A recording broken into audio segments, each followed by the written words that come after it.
Olá pessoal, seja muito bem-vindo, seja muito bem-vinda a mais um vídeo da série Empresas da Bolsa. Aqui nessa série de vídeos Empresas da Bolsa, nós discutimos as estratégias para ter mais rentabilidade que a poupança e ao mesmo tempo mais segurança através de investimentos na renda variável. Como assim? Mais rentabilidade que a poupança através de investimentos em renda variável. Nós vamos fazer isso conhecendo, entendendo o mercado que nós estamos atuando. O meu nome é Maicon Lima, eu sou certificado pela Ambima, que é a Associação Brasileira dos Mercados Financeiro e de Capitais, e eu quero ajudar você nessa jornada de começar a investir na renda variável da forma correta. E hoje nós vamos falar sobre a Itaúsa. A Itaúsa, que é parente aí, né? Parente do Itaú. E eu quero lembrar você que a linguagem que nós utilizamos aqui no nosso canal do Começar a Investir é uma linguagem simples, para que todas as pessoas que estejam aprendendo, começando nesse mundo dos investimentos consigam entender. E quero avisar também que essa aula de hoje ela é um bate-papo, ela é uma conversa. Então não estamos fazendo aqui indicação de investimentos. Nós vamos estudar, vamos ver a história, vamos ver os indicadores, né, financeiros da Itaúsa e através desse conhecimento nós criamos um conteúdo educativo. Então, não é uma indicação de investimentos. E o tema do nosso episódio de hoje é como investir no Itaú. Ó, pessoal, tá aparecendo aqui embaixo. Como investir no Itaú e se tornar sócio. Ah, mas presta atenção, não é aquele sócio que vai lá, faz um empréstimo no Itaú, né, e se torna sócio do Itaú porque tem uma dívida. Muito pelo contrário, aquela pessoa que está figurando do outro lado. Quem é que está ganhando dinheiro quando o Itaú tem um novo cliente? São os donos do Itaú. E como que nós podemos investir no Itaú e nos tornarmos sócio? Isto é, como que nós podemos investir no Itaú e sermos dono também do Itaú para ter uma parte dessa rentabilidade? Então esse é o tema de hoje. Como investir no Itaú e se tornar sócio, no sentido de dono e não no sentido de devedor, né, gente? Beleza, esse é o número 10, né, então, né, de uma série de vídeos que nós estamos fazendo aqui no canal. E nós vamos falar hoje, gente, da Itaúsa, tá? A Itaúsa, ela é uma holding, isto é, ela é uma empresa que possui participações em outras empresas. De forma simples, de forma didática, é isso que é uma holding. É uma empresa que possui participações, né, em outras empresas. E a Itaúsa, ela é controladora do Itaú. Então nós vamos ver aqui que investir em Itaú, né, investir diretamente em ações do Itaú, é muito semelhante em investir em Itaúsa, que Itaúsa é a holding do Itaú. Então vamos falar um pouquinho de história, como que começou essa história da Itaúsa, e começou lá atrás, há muito tempo atrás, mas eu vou pegar da parte que fica mais interessante, que é do ano de 1966 para cá. No ano de 1966, foi criado o primeiro banco de investimentos no Brasil. No dia 6/5, bem fácil de gravar, né? 6/5 de 66. E esse banco ele se chamava Banco Federal Itaú de Investimentos S.A. Um pouquinho mais para frente, pessoal, no ano de 1970, então está aparecendo aí 1966, né? Foi criado aí o Banco Federal Itaú de Investimentos S.A. E um pouquinho mais para frente, no ano de 1970, o Banco Federal Itaú de Investimentos S.A., que eu acabei de citar aqui para você, ele alterou seu nome para Banco Itaú de Investimentos S.A. Nessas mudanças de nome, são várias mudanças de nome, eu trouxe as principais aqui para você, que eu acho mais relevantes. Cada vez que muda o nome, por trás dessa mudança, não é assim só foi lá e mudou o nome. Né? Pensa o seguinte, pensa um pouquinho como pessoa física. Né? Como que você poderia mudar seu nome? É uma coisa muito séria, né? Não é comum o ser humano mudar o nome, embora às vezes aconteça. Mas eu estou falando isso para você entender que essas mudanças de nome que aconteciam, acontecia também uma mudança estratégica na empresa. Inclusive a gente vai começar a perceber, começar a entender que a Itaúsa tem uma posição estratégica em relação ao Itaú e também a outras empresas. Então, no ano de 1970, o nome do Banco Federal Itaú de Investimentos S.A. passou a ser Banco Itaú de Investimentos S.A. E aí vamos para frente agora para a gente ver quando é que chega, né, ao nome Itaúsa. Então vamos lá, já vai chegar no nome Itaúsa. Vamos lá, vamos para frente, próximo slide. Em 1974 foi alterado para Investimentos Itaú S.A. Essa alteração aconteceu através de uma Assembleia Geral. Né? E um pouquinho mais para frente... Isso se chama economia, né? Ao invés de eu colocar uma música, eu faço... Mas vamos lá, gente. Em 1991, então, foi alterada a razão social para Itaúsa. E esse nome permanece até os dias de hoje.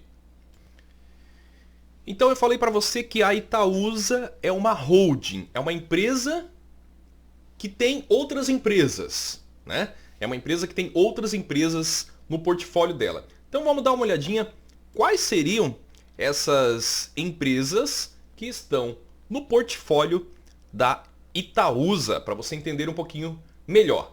Então, ó, a Itaúsa, ela tem várias empresas dentro dela. Não tem só o Itaú, não. Né? Ela tem o Itaú, né? Tem a Alpargatas, tem a Duratex, a Copagaz, a NTS. Então, eu vou explicar rapidamente para você como que funcionam essas empresas. Né? Quais são essas empresas que o Itaú tem, que a Itaúsa, aliás, tem dentro dela. Então, a Itaúsa tem empresas do setor financeiro. A Itaúsa, que é a holding, tem empresas do setor financeiro. Basicamente, ela tem o Banco Itaú e também o Itaú BBA. E mais de 90%, isto é, a maior parte da Itaúsa, é de Itaú. Por isso que Itaúsa e Itaú se confundem. Tá? Então a grande parte, mais de 90%, a grande maioria é do próprio Banco Itaú e do Itaú BBA também. E as outras empresas são empresas do segmento industrial. Né? Como essa parte de empresas do segmento financeiro são mais importantes, deixa eu explicar para você um pouquinho a diferença aqui. Né? O que é Itaú BBA, de repente surgiu uma sigla nova para você. Então eu vou colocar o quadro branco na tela para a gente deixar isso claro para os nossos seguidores. Então vamos lá, vou anotar aqui. Mais uma vez aqui está lembrando que esse conteúdo é educativo, não é indicação de investimentos. Qual que é a diferença então, né, de Itaú? Banco Itaú, gente, é o banco que você conhece aí, Banco Itaú. Aquele banco que você vê nas esquinas aí, né? Agora eu quero falar para você um pouquinho sobre Itaú BBA. Né, que talvez seja um conceito um pouquinho diferente. Eu falei para você que a Itaúsa, a maior parte, né, cerca de 90%, um pouco mais, é constituída de segmento financeiro. Né? Segmento financeiro. Segmento financeiro. Beleza? Que seria, né, basicamente o Banco Itaú, que você já conhece, já é comum. E também o Itaú BBA. BA. Agora, o que será que significa esse bola alfabeto aí? Gente, o Itaú BBA, ele é o maior banco Corporate Investment Bank, né? O maior Corporate Invest Bank aí da América Latina. Então, a gente pode escrever assim, ó, maior. Vamos começar com a expressão em inglês, tá? Geralmente é usado no meio comercial, né? Você como investidor é importante que a gente saiba disso. Maior Corporate Investment Bank, tá? Da América Latina. AL, né? Vamos colocar bem bonitinho aqui. Da América Latina. Beleza? Então isso que é o Itaú BBA. Ah, beleza, Mike, mas o que é Corporate Investment Bank? Né? O que significa essa parada aí? Eu não sou obrigado a saber inglês, Mike. Isso aqui é uma aula de investimentos, não é verdade? Então vamos lá. Isso significa que é um banco de investimentos. Ah, você achou que era difícil, mas é muito fácil, não é isso? É um banco de investimentos. Então, Investment Bank, que é a segunda parte aqui, é um banco de investimentos. E Corporate, vamos deixar assim separadinho para ficar bem bonitinho. Corporate significa serviços bancários, né? Com minhas palavras didáticas aqui, serviços bancários para clientes corporativos, tá? Corporativos, né? Para empresas. Beleza, gente? Então, basicamente é isso. Pronto. Ficou muito fácil. Então, é isso que é Itaú BBA, pessoal.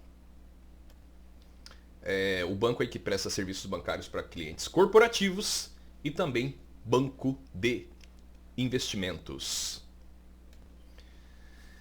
Beleza? Ficou claro? Eu espero que sim.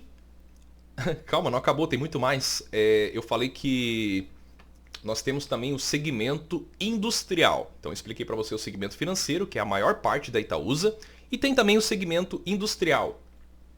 Então nós temos aí a Alpargatas. Para você ter uma ideia, a Alpargatas é dona de marcas muito famosas como a Havaianas, né? A Duratex, que é uma empresa aí de pisos e revestimentos cerâmicos, para nós resumirmos, e a Copagaz e a NTS, que são empresas de gás.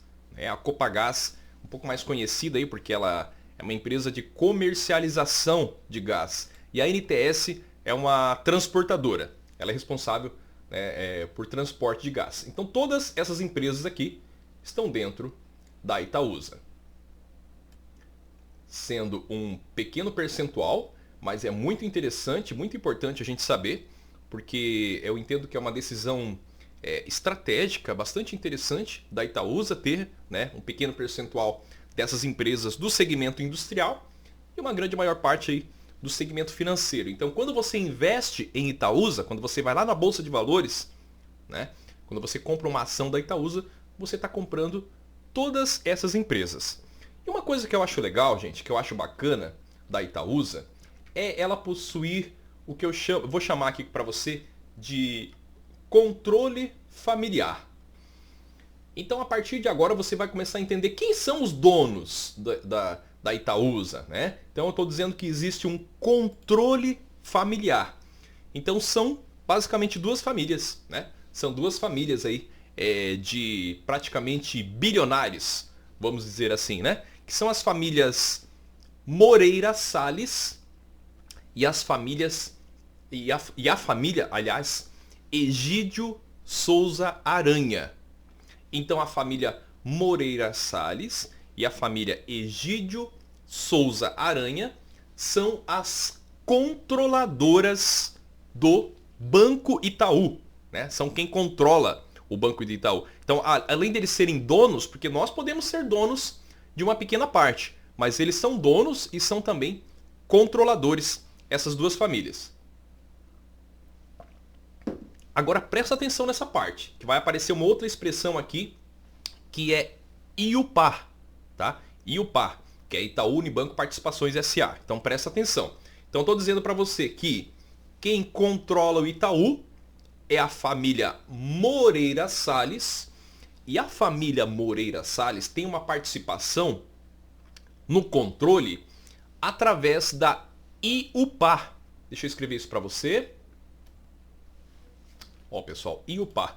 IUPA significa Itaú, tá? Um nomezinho um pouquinho diferente, talvez, né? Porque o Itaú veio também do Unibanco, né? Eles se uniram. Então, Itaú Unibanco Participações SA. Beleza? Então, a família Moreira Salles tem uma participação no controle do Itaú através da IUPA. Beleza? Então, aqui está a Moreira Salles. Show de bola? Agora, e como que a outra família, Michael Lima, tem participação, né? Que é a família Egídio Souza Aranha. Vamos reduzir aqui para Souza Aranha. Agora vai entrar a Itaúsa. A família Souza Aranha tem uma participação no controle do Itaú através da Itaúsa. Ah, que bacana. Que legal. E a Itaúsa, consequentemente, é uma empresa que tem participação também na IUPA, né? Gente, eu quero que vocês entendam o seguinte. Essa questão, esse emaranhado de empresas faz com que a coisa funcione muito bem. Faz com que a coisa tenha funcionado muito bem devido a esse controle familiar, né? E essa série de empresas, né? Esse cascateamento. Na verdade não é um cascateamento. São objetivos, são estratégias que essas empresas têm. E isso a gente vai ver que tem funcionado muito bem. Essa questão, por isso que eu puxei aqui um pouquinho para você essa questão das famílias, essa questão do controle familiar. Então, de novo aparecendo aqui, né, controle familiar. Eu acho muito legal, acho muito inteligente a forma com que eles têm traçado as estratégias, que é um banco muito forte, né, que é o Itaú. Para a gente entender um pouquinho, a IUPA ela tem 51% das ações ordinárias do Itaú.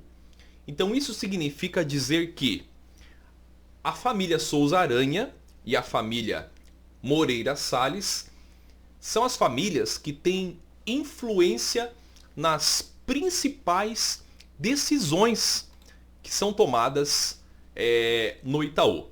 E essa estrutura já falei que tem funcionado muito bem, porque o Banco Itaú ele tem dado resultados muito satisfatórios, muito positivos. Para você ter uma ideia, quando eu falo de bons resultados que o Itaú, né, tem entregue por bastante tempo, eu vou trazer aqui um rol de 20 anos, né, para você ter uma ideia mais para frente aqui, nos nossos números. O Banco Itaú ele tem um ROI. O Banco Itaú ele tem um ROI, né, que é o ROE, Return on Equity, ou em português, retorno sobre o patrimônio líquido. O Banco Itaú tem um dos maiores ROIs com E do mundo. Olha só que legal. Didaticamente a repetição. O Banco Itaú, para você ter uma ideia de como essa estrutura, que eu tentei explicar aqui para você resumidamente, né? Falei aqui da Itaúsa, do Itaú, da IUPA. O Banco Itaú tem um dos maiores retornos sobre patrimônio líquido do Brasil? Não, do globo terrestre, né? Do planeta Terra. E retorno, rentabilidade é uma coisa que nós, investidores, queremos quando nós vamos escolher uma empresa para fazer parte da nossa carteira de investimentos. E falando então sobre ROI, sobre retorno, vamos começar a falar então sobre o lucro, né? De onde que vem o lucro do banco? A gente sabe que os bancos são muito rentáveis, né? Banco dá dinheiro, é o que mais dá dinheiro no Brasil. Que legal, que bacana, mas você está aqui comigo agora e você quer ser um verdadeiro investidor. Você quer ser uma verdadeira investidora. Então, como que funciona? Como que acontece o lucro dos bancos? Bom, não vou conseguir explicar de todos os bancos, mas nós vamos conseguir entender agora. Como que funciona, né? De onde vem as principais rentabilidades, de onde vem os principais lucros, digamos assim, da Itaúsa. E como a Itaúsa é composta em sua maior parte, isto é, 90%, né, pelo Banco Itaú, então os resultados de Itaúsa e Itaú são muito semelhantes. Então vamos entender como é que funciona a lucratividade do Banco Itaú. Então eu dividi aqui para você, né, de onde que vem 60% do lucro, de onde vem 30% do lucro e onde vem 7% do lucro, né? 6, 7, 8, 9, 97%. Então a maior parte do lucro do Banco Itaú, tá? Isso, só para deixar claro para você, são informações atualizadas, tá? Essas atualizações nós pegamos lá no site RI, que é o site de relacionamento com o investidor. Tá tudo lá, é só a gente pegar e ler. Eu resumi e trouxe essas principais informações aqui para você, tá? Então hoje é dia 27 de maio de 2021, você pode estar assistindo depois, né? Mas os resultados do Itaú são muito consistentes e mesmo assim esse vídeo é para você, serve para você também. Mas essas informações já são atualizadas com resultados já divulgados desse ano, do primeiro trimestre de 2021. Então, 60% do lucro vem do que nós chamamos de margem financeira gerencial. O que seria a margem financeira gerencial? Basicamente, é a diferença entre as receitas de crédito, né? E o que é pago para o cliente investidor, né? Versus pagamentos para o poupador. Vamos lá, vamos colocar poupador do banco. Vamos lá, vamos entender isso daqui? Então, o que é margem financeira gerencial? Que é onde vem a maior rentabilidade dos bancos, mais exclusivamente aqui do Banco Itaú. Receitas de crédito é o que entra no caixa do banco, tá? É o que entra, o que é crédito, né? O que entra positivamente, entra no caixa do banco. Receitas de crédito, né? Toda vez que você vai lá no Banco Itaú e você faz um empréstimo, podemos deixar assim tá bacana. Toda vez que você vai lá no Banco Itaú e você faz um empréstimo, o Banco Itaú cobra juros, obviamente. O Banco Itaú cobra juros. E esse juro que você paga para ele é chamado de receita de crédito, tá? Então seria basicamente isso que é receita de crédito. E aí o cheque especial é uma das principais receitas de crédito dos bancos, né? Então quem usa o limite da conta, né? Você fez um empréstimo quando você usa o limite da conta. Então tudo que é relativo, nós podemos entender assim a empréstimos, e o banco cobra um juro do cliente, certo? Só que para o banco emprestar, isso é muito óbvio, tá? Isso é chamado de spread também, mas eu quero que esse conceito fique bem claro, porque pode ser óbvio para quem está acostumado, né? Para o educador financeiro aqui, mas para quem está começando talvez não seja tão óbvio. Então toda vez que o banco empresta dinheiro para um cliente, seja através de um empréstimo mesmo, né? Fui lá no Itaú, emprestei 10 mil reais, ou fui lá e financei meu carro, ou fui lá e financei a minha casa, enfim. Esse dinheiro que o banco emprestou não é dele. Ele pegou de um outro cliente, que foi lá e, por exemplo, abriu uma conta poupança. Só que esse cliente que não sabe investir e que abre uma conta poupança, o banco paga uma remuneração pequenininha para ele. Entenderam? Então é isso que é a margem, que é a maior parte, né, do lucro, 60% do lucro. Isso que é margem financeira gerencial. É a diferença entre o que o banco capta dos clientes e paga um pouquinho lá de juro, da poupança, por exemplo, né? Paga aí 2% ao ano, 2% ao ano, o banco paga para o cliente, né, de juro. Só que ele pega esse dinheiro do cliente e empresta para quem, né, precisa fazer empréstimo, né? E é uma tradição no Brasil a gente ficar fazendo empréstimo.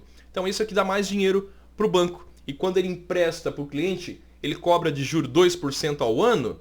Claro que não, né, gente? Cheque especial ele cobra aí 10% ao mês, por exemplo. Isso não é um número exato, mas é uma diferença muito, muito grande. Beleza, pessoal? Então é isso que significa a margem financeira gerencial. É a diferença entre as receitas de crédito, né? As receitas de crédito, isto é, quando o banco empresta dinheiro para uma pessoa, é a diferença entre essas receitas de crédito e aquilo que é pago para o cliente poupador, que é aquele cliente lá, né? A diferença entre receitas de crédito e pagos para o poupador do banco. Quem que é o poupador do banco? É aquele cliente que abre uma conta poupança, né? Então aquele cliente que investe na poupança, investe em outros investimentos, às vezes até no CDB, né? E demais investimentos. Não vamos detalhar aqui, que não é o caso, tá? Só que o banco paga uma rentabilidade muito pequenininha para essas pessoas aqui, principalmente essas pessoas aqui, né? Também quem investe em fundos de investimentos, também é um cliente poupador do banco, né? Então o banco paga uma rentabilidade bem pequenininha para essas pessoas aqui. E quando ele empresta para uma outra pessoa, ele tem uma receita de crédito bem grandona. Beleza, gente? Ficou claro? Se ficarem com dúvidas, não esqueçam de deixar o seu comentário aqui. Já quero te convidar também para se inscrever no canal, ativar o sininho para receber as notificações. Se você é inscrito, não faz sentido não ativar o sininho, senão você não recebe as notificações dos próximos vídeos. Beleza, gente? Vamos lá, vamos continuar. 30% do lucro, então, do banco é de prestação de serviços. Prestação de serviços. Gente, só voltando aqui ao crédito, vou pedir uma licença para vocês. Para você ter uma ideia, a carteira de crédito do Itaú, esse é um dado atualizado, tá? A carteira de crédito do Itaú. O que é crédito, gente? Crédito é empréstimos, tá? O total que o Itaú tem emprestado na praça para os clientes é de 910,6 bilhões de reais. Cara, é quase 1 trilhão de reais. Exatamente isso. Essa é uma das maiores expertises do Itaú, tá? Uma carteira de crédito muito grande e muito forte. E por ser um banco privado, diferentemente do Banco do Brasil e da Caixa Econômica, que são bancos mais... a Caixa Econômica mais ligado à habitação, né? O Banco do Brasil bastante ligado ao crédito rural. E tanto a Caixa Econômica como o Banco do Brasil, eles têm um spread menor nesses empréstimos de habitação e nesses empréstimos rurais. O Banco Itaú não. O Banco Itaú ele faz empréstimo para pessoa física, empréstimo para o empresário. Então ele tem uma expertise muito forte nisso. Por isso que é muito difícil de a gente falar em Banco Itaú quebrar. Eu acho que é uma coisa assim que não faz sentido nos dias de hoje, né? A gente sabe que nada é inquebrantável, nada é possível quebrar, claro, né? Mas assim, as pessoas falam, mas estão vindo os bancos digitais, mas o Banco Itaú está fechando várias agências. Gente, o Banco Itaú está fechando várias agências porque uma boa parte das operações do Itaú são totalmente digitais hoje em dia. Então o Banco Itaú, ele também é digital.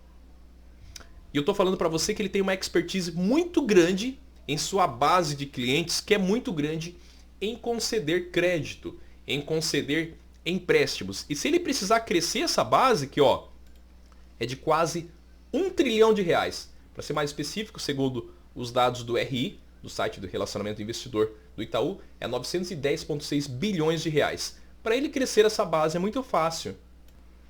Diferentemente dos bancos digitais, né? Por exemplo, o Banco Inter e os outros bancos digitais aí que estão começando, estão engatinhando. Embora o Banco Inter tem sim o seu crescimento e é também importante, tá? Mas eu quero dizer que assim, o Banco Inter é desse tamanho e o Banco Itaú é desse tamanhão, tá? Sua carteira de crédito é muito, muito maior. Agora, o 30% de lucro, e eu voltei um pouco nesse ponto para falar sobre isso, 30% do lucro é de receitas, né? É de prestação de serviços. O que seria prestação de serviços? É aquela taxa que você paga no cartão de crédito, né? E por isso que eu falei de bancos digitais. Aquela taxa, ou taxas, né? São várias taxas. Não é uma taxa só. É taxa para manutenção, taxa para aumentar o crédito, taxa para, sei lá, trocar a bandeira do cartão. E as taxas também da conta corrente, tá? Basicamente, resumidamente é isso. Conta corrente. Existem outras taxas também. Mas as principais são essas duas. E aqui, nesse 30% do lucro de prestação de serviços, é possível realmente haver um impacto em se tratando quando nós falamos de bancos digitais. Né? Por quê, Michael Lima? Porque os bancos digitais, eles não cobram. Né? A gente tem o Nubank, por exemplo. Ele não cobra para você ter um cartão de crédito. Né? O Banco Inter, que eu citei, ele não cobra para você ter uma conta corrente. Não existe essa cobrança, tá? Então, onde eu acho que poderia, isso é uma opinião minha do Michael Lima, poderia ter um impacto no Itaú, seria nessa parte aqui, na prestação de serviços. Porém, lembra daquilo que eu falei para você. Os bancos digitais, todos eles ainda somando, são pequenininhos, são desse tamanhinho aqui. E o Itaú é desse tamanhão aqui em cima. Tá? Eu estou fazendo assim como se falasse com uma criança para a gente entender a diferença. Então o Banco Itaú, ele ainda é muito forte. Não é algo assim que nós temos que ter uma preocupação, mas é algo que eu acho que o investidor tem que ficar atento. Beleza? E 7%, gente, eu não vou detalhar muito aqui, mas é em relação a seguros, tá? Principalmente seguro de vida, seguro prestamista também. Gente, uma expertise bastante legal e bastante bacana do Banco Itaú foi a compra de parte da XP. Né? Compra de parte da XP. Eu quero voltar para mim aqui. Beleza. O Itaú comprou uma parte da XP. Né? A XP, para quem não sabe, é uma corretora de valores. No ano de 2017. E de 2017 para cá, essa operação teve uma valorização de quase 1000%. Exatamente. Essa operação, a compra... Então o Itaú comprou uma parte da XP e essa operação teve uma valorização de quase 1000%. Então tanto a XP, os sócios, os donos da XP lucraram sim com essa operação, porque o Itaú comprou, né? Colocou lá seus milhões e milhões de reais no bolso dos sócios, vamos dizer assim. Mas a XP teve uma valorização muito grande com essa transação. E de 2017, nós estamos em 2021, isso foi mais de 900% de valorização. Algo muito significativo. Estamos falando de lucros, tá? Estamos falando, sobre lucro do banco. Tudo isso que nós estamos falando aqui é sobre lucro do banco, beleza? Então nós falamos sobre de onde vem o lucro do banco, né? 60% eu falei que vem da margem financeira gerencial, expliquei o que é. 30% do lucro vem da prestação de serviços, expliquei o que é. Se você não entendeu, volta um pouquinho o vídeo, printa ali para você saber. E 7% do lucro do banco eu falei que vem de seguros. E falei também que essa participação da XP foi uma operação que teve uma valorização de mais de 900%, quase 1000%. Gente, o lucro líquido do Banco do Banco Itaú, né, teve um aumento médio de 13,8%. Se nós pegarmos os últimos 20 anos.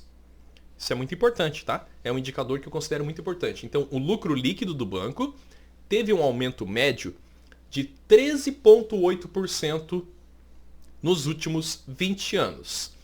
E os dividendos, que é aquilo que é pago para você, para mim, para os investidores, teve um aumento médio, né? Aí nós estamos falando da Itaúsa, de 16,5% nos últimos 20 anos. Então teve um aumento médio de 13% ao ano no lucro líquido e um aumento médio de 16%, arredondando anual, isso, tá? Nos dividendos. Dito isso, vamos colocar na tela aqui algumas informações. Aí tá aparecendo para você o lucro líquido, tá? Eu peguei de 2012 para cá. E a gente consegue perceber no azulzinho que ele vem crescendo, tá?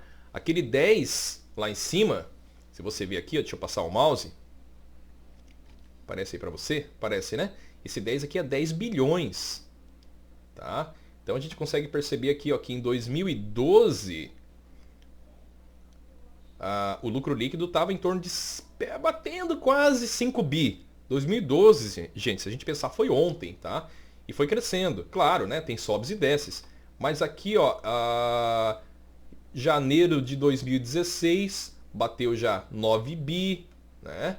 Agora um pouquinho mais para frente aqui, 2019, 10 bi, ó. Aqui tá certinho no 10 bi.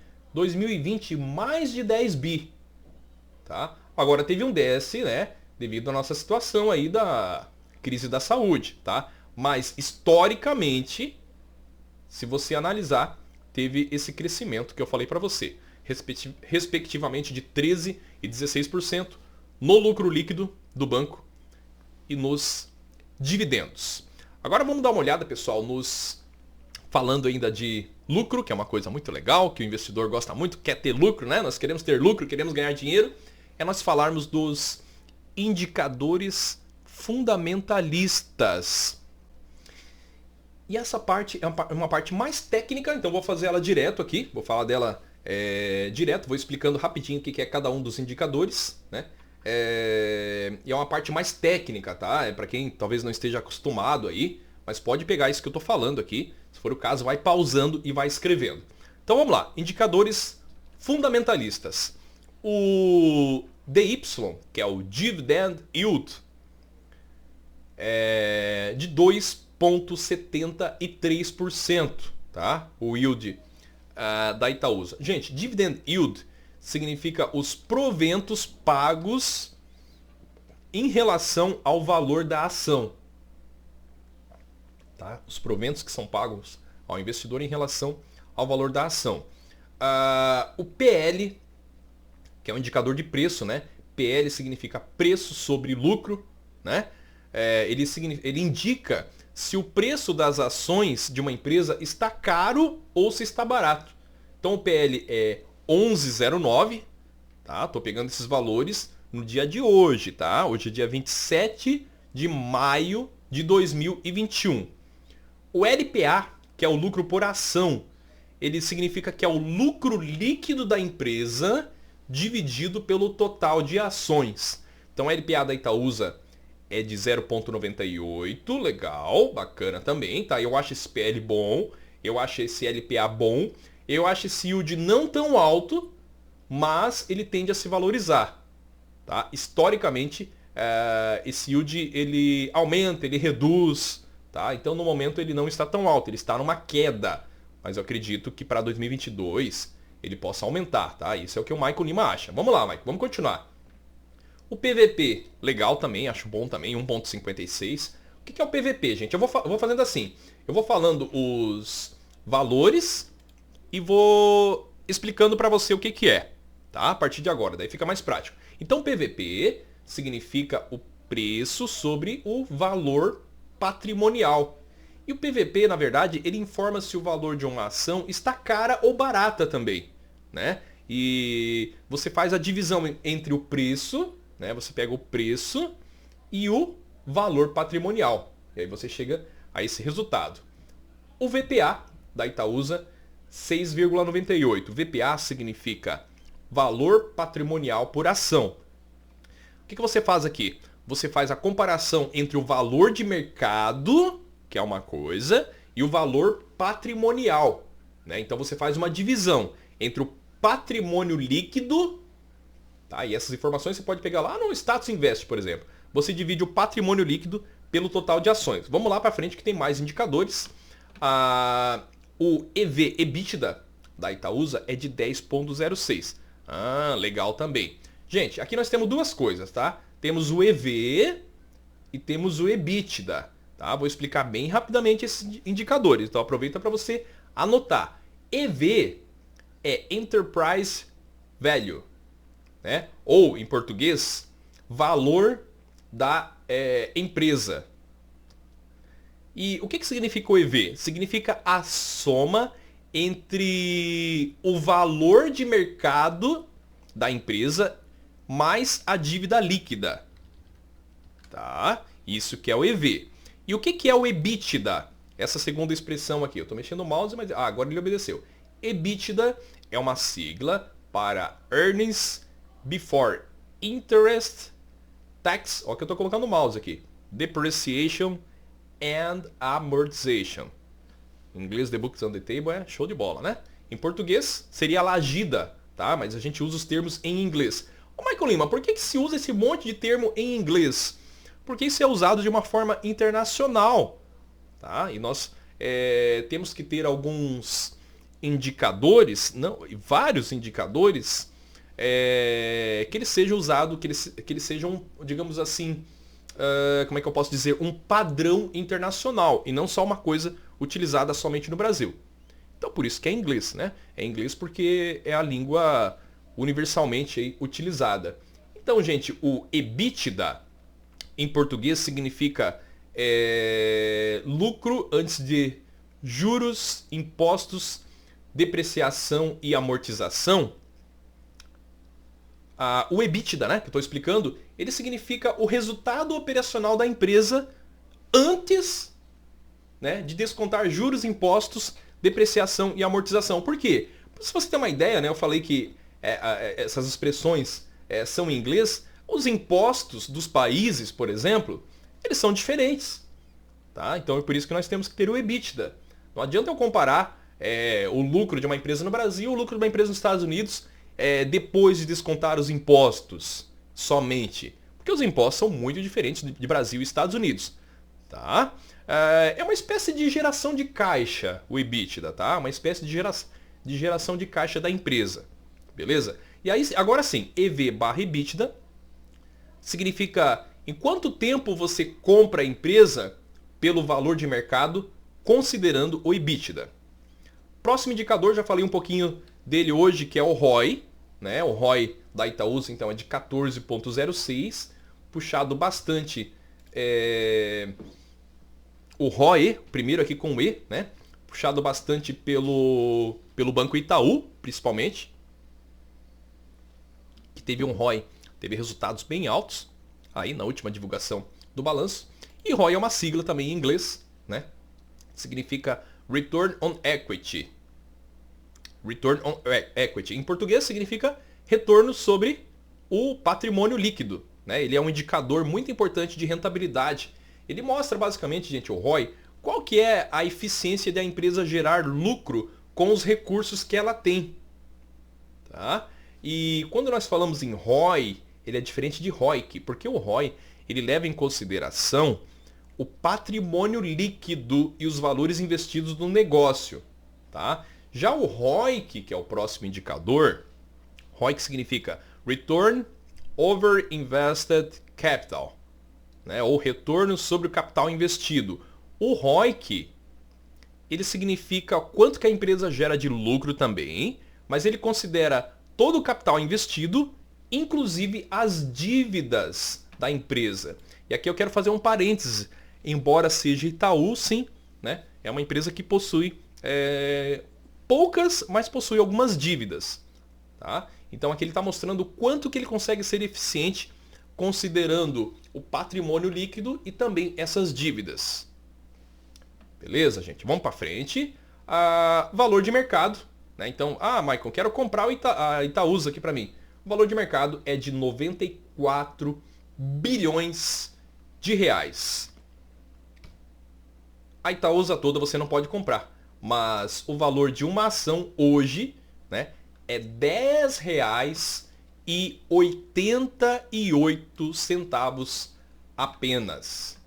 Né? Vou falar apenas porque a minha opinião, tá, não é recomendação de compra, mas é que nesse valor de 10, 11 reais está um valor interessante. Está um valor bastante... Eu vou tirar o bastante atrativo. Vou tirar o bastante. Está um valor atrativo para eu ser sócio dessa empresa. Tá? Muito lá para cima, a gente tem que analisar. Eu acho que é uma boa empresa, sim, tem uma perenidade aí. Mas existem outras empresas na bolsa também. Tá? Então acho que esse valor de 10, 11 reais tá bem legal, tá bem bacana. Gente, tenho perguntas aqui. Itaúsa 3 ou Itaúsa 4? Qual é melhor? Ah, vamos lá então. Gente, aqui eu puxei para você os dados da Itaúsa 4. Inclusive acabou de ficar toda branquinha a minha tela, né? Aí, apareceu de novo. Os dados da IT. Então esse é o código para você negociar na bolsa, tá? Ó, esse aqui é o código, né? Esse aqui é o código para você negociar na bolsa de valores.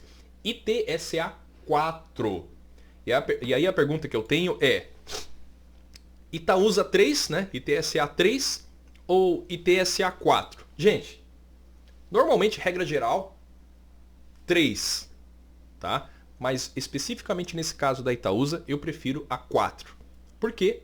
Porque ela tem mais liquidez no mercado. Beleza? Tem várias outras perguntas aqui, mas acho que o vídeo já ficou bastante completo. Uma pergunta aqui: por que a Itaúsa está caindo?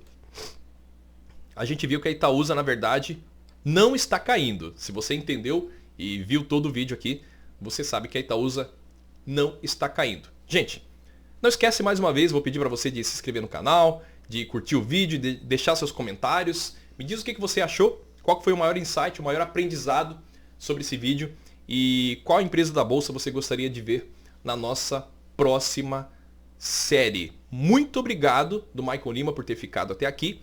Um grande abraço e até o próximo vídeo, pessoal. Tchau, tchau.